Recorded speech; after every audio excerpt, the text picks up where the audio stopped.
Lecture du roman fantastique intitulé Le buveur d'encre, écrit par Éric Sanvoisin.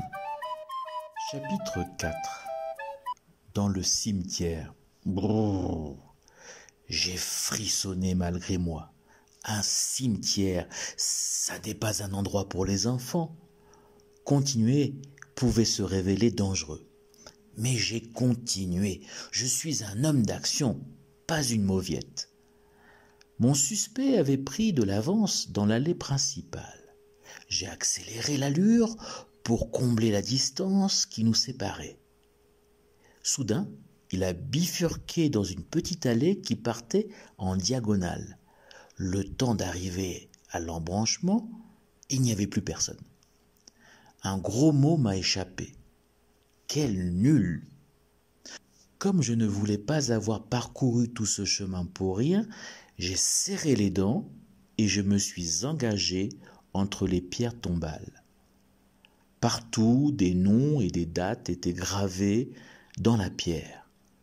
Je ne connaissais pas tous ces gens qui reposaient sous terre, mais ça me gênait de leur marcher dessus. J'étais si pressé que je n'ai dit bonjour à personne. Les morts ont dû me trouver bien mal élevé.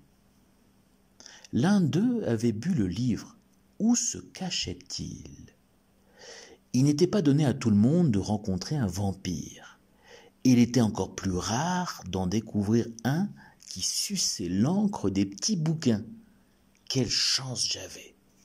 Et quelle trouille! Là, un étrange monument se dressait au milieu de l'allée. Il représentait une bouteille d'encre. Incroyable! Mes genoux se sont entrechoqués. Dehors, il faisait jour, mais dans ma tête, c'était le noir complet.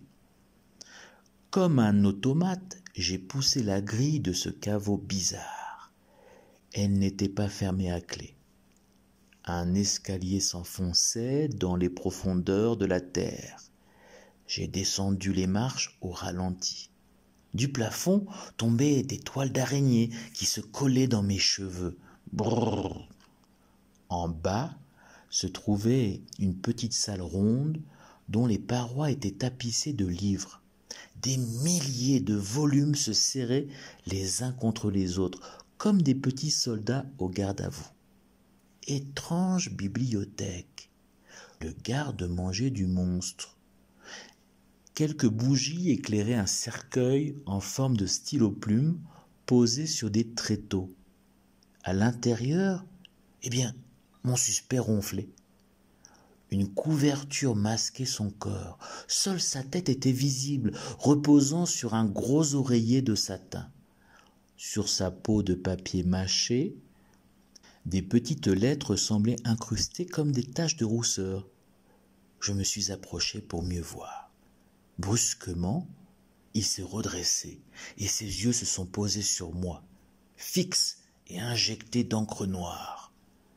Mon sang s'est mis à bouillir. Je me suis senti tout d'un coup comme un enfant à la coque. Les vampires aiment-ils les mouillettes? J'étais cloué sur place par la peur. Impossible de m'enfuir. Mes cordes vocales étaient toutes molles. Impossible de crier. Qu'est-ce qui t'amène, petit? Il avait une voix douce et sifflante. Vite, trouvez une réponse intelligente. Je venais voir ma grand-mère. J'ai dû me tromper de porte. Ta grand-mère habite dans ce cimetière? Non, je me suis aussi trompé de cimetière.